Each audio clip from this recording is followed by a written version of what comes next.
Fala, você ligado aqui no Futebol na Veia. Sejam muito bem-vindos, eu sou Leonardo Abraão e começa agora a segunda edição do Ásia na Veia, um programa que deixa você ligado em tudo o que acontece nas principais ligas do futebol asiático. Vamos direto para os boletins e dessa vez começamos pelo lado árabe da força. Nestor Arends traz tudo do futebol dos Emirados Árabes Unidos e Khalil Serafim do futebol da Arábia Saudita.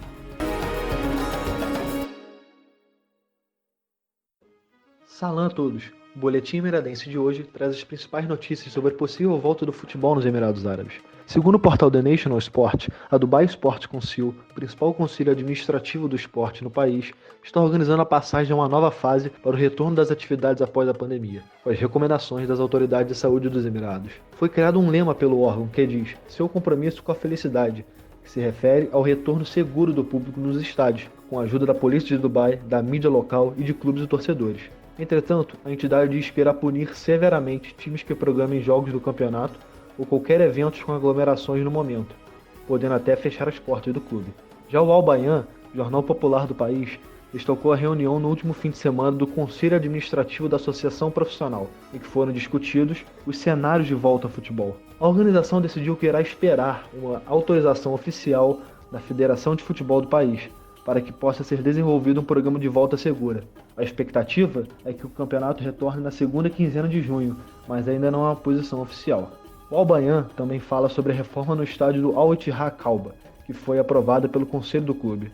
As principais manutenções foram feitas na pista de borracha em volta do campo principal, e na substituição dos telhados por outros mais modernos. Por fim, o site Esporte 360 destaca a decisão da Liga Profissional dos Emirados Árabes de lançar um programa de proteção à criança. A entidade é o primeiro órgão do Oriente Médio destinado a garantir um espaço para que crianças joguem futebol num ambiente seguro e inclusivo. Este foi o Boletim Emiradense. Eu sou Nestor Arends para o Ásia na Veia. Marhaban a todos que estão nos ouvindo. O Boletim Saudita desta semana conta sobre o ranking do site árabe, a rejeição da finalização da liga e da transferência de Feghouli para o Al Nassr. O site Arab News fez um ranking dos 10 melhores jogadores árabes que jogaram na Europa. O destaque fica para o atacante Salah, do Liverpool, que ficou em primeiro, o atacante Mahrez, do Leicester City, que ficou em terceiro, e o zagueiro Benatia, ex-Juventus, atualmente no Al Duhail, que ficou em quarto. De acordo com o site árabe Al Jazeera, 6 times da segunda divisão da Liga Saudita rejeitaram a proposta da federação de finalizar a liga deste ano. Contudo, os clubes pedem que sejam compensados pelas perdas sofridas devido à paralisação do campeonato. O valor pedido pelas equipes é de 20 milhões de reais sauditas, cerca de 28 milhões de reais. A transferência de Feghouli para o Al Nassr ganhou novos capítulos. Segundo a imprensa árabe, as conversas entre o clube árabe e o Galatasaray da Turquia já havia começado. Entretanto, os dirigentes do clube turco pediram 10 milhões de euros, cerca de 53 milhões de reais, pelo jogador. Caso a transferência aconteça, o jogador terá como colega de elenco o meia Giuliano, ex-Inter, meia Petrus, ex-São Paulo, e o zagueiro Maicon, também ex-São Paulo. Esse foi o Boletim Saudita desta semana. Eu sou Khalil Serafim para o Ásia na Veia. Futebol começando a ganhar ares de que vai voltar na Arábia, com os Emirados já trabalhando num protocolo, que pelo visto será bem rígido, e bela iniciativa de proporcionar a prática do futebol para crianças em locais seguros, com um programa de proteção, que é sempre bom, um incentivo ao esporte.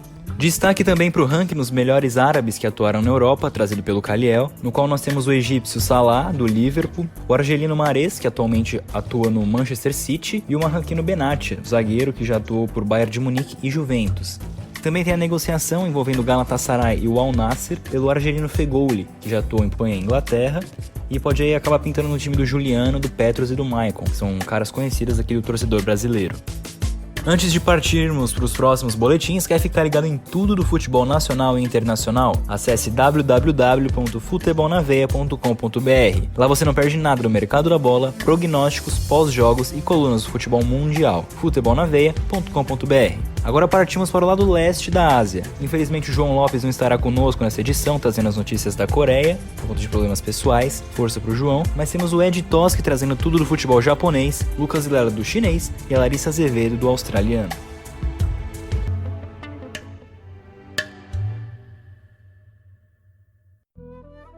Konnichiwa, Yenkereska.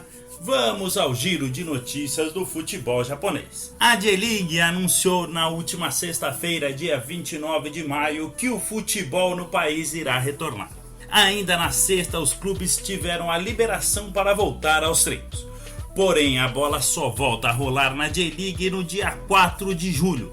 Já a J-League 2 e 3 voltam no dia 27 de junho. Assim como na maior parte do mundo, o futebol na Terra do Sol Nascente voltará sem torcida. Porém, a J-League afirma que já começa os preparativos para que futuramente a torcida volte aos estádios, sempre levando em consideração a situação do vírus no país.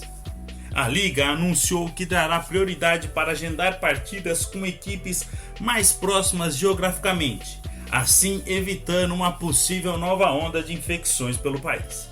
Estas partidas serão anunciadas provavelmente no próximo dia 15 de junho. Já a segunda fase da Levian Cup, que estava marcada para o dia 17 deste mês, também já foi adiada, porém a competição ainda não tem data para retornar. Estas são as informações do futebol japonês. Arigatou gozaimasu! Aqui é Ed Toski para o Ásia na Veia. Ni hao a todos que estão nos ouvindo. O boletim chinês desta semana conta mais sobre amistosos realizados pelos clubes e da seleção chinesa, além de notícias sobre o mercado da bola.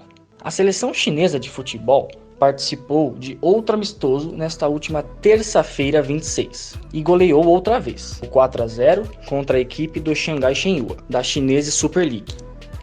Destaque para os 2 gols marcados por Dong Xuesheng. Por outro lado, também na terça, o Henan Jiani venceu o time do Shanxi Athletic, da segunda divisão da China, por 3-1. Destaque para os 2 gols anotados pelo brasileiro Henrique Dourado. Também teve um empate em 0-0 entre Shandong Luneng e Shijiazhuang Everbright. Além disso, o Jiangsu Suning bateu o Nantong por 3-1. Dando um giro pelo mercado da bola do futebol chinês, o zagueiro sul-coreano Song Ju-hoon está perto de assinar com o Henan Jiani. O jogador pertencia ao extinto Tianjin Tianyai, que declarou falência no mês passado.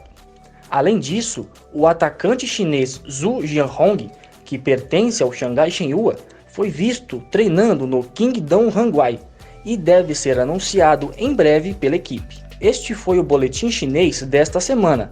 Eu sou Lucas Vilela para o Ásia na Veia.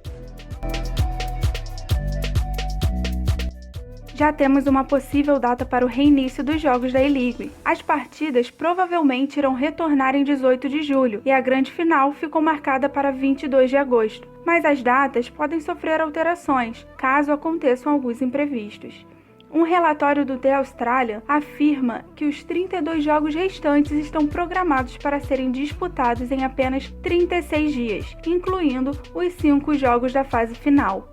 O diretor-chefe da Federação de Futebol da Austrália, James Johnson, garantiu que os contratos dos jogadores foram estendidos até o final de agosto e que a maioria dos atletas estarão presentes no retorno do futebol. E contrariando o relato de que os atletas sofreram um corte de 80% nos salários, o chefe da Federação Australiana alegou que os jogadores receberão entre 95% a 108% a mais do que o contrato original, só que ao invés de 12 meses, o acordo será válido por 15 meses. Enquanto isso, o Melbourne Victory vai em busca do terceiro treinador só nesta temporada.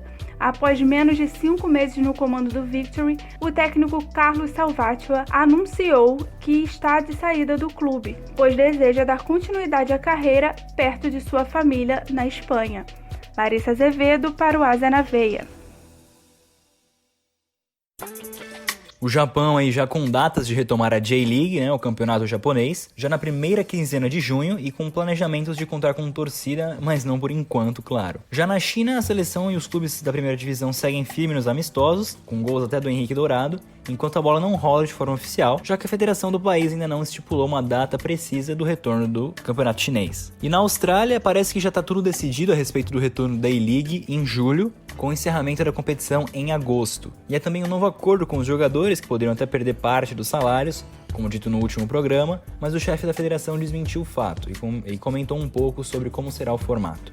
Finalizando, vamos com algumas informações do futebol sul-coreano, para não deixar nada faltando aqui no programa. O Jeonbuk Hyundai, que é o líder da competição, nessa última rodada, que foi a quarta, acabou sendo derrotado por 1-0 para o Gangwon, mas permanece na ponta com 9 pontos. Já o Ulsan Hyundai, que é o segundo colocado, empatou com o Gangju por 1-1 e segue na cola do Jeonbuk com 8 pontos e ainda invicto na competição. Em terceiro lugar, nós temos o Sehongnan, que atuou também no último final de semana e venceu o Seul fora de casa por 1-0. Também segue com 8 pontos. Briga boa aí na parte de cima da tabela no começo do futebol coreano.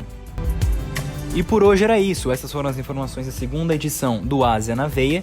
Se você está ouvindo pelo YouTube, se inscreve no canal, deixa aí o seu comentário, feedback, dá um joinha, ativa o sininho das notificações para você não perder nenhum boletim ou podcast aqui no Futebol na Veia. Tá ouvindo no Spotify? Segue a gente aí também, Futebol na Veia, temos diversos programas, estreou agora o Debate na Veia, o Futebol Feminino, temos diversas opções. No Anchor também, siga o Futebol na Veia. Já nas redes sociais, o Twitter é @FNVBR e o Instagram futebolnaveia.br. Também não deixe de acompanhar o portal www.futebolnaveia.com.br. Eu sou Leonardo Abraão para o Ásia na Veia, até a próxima!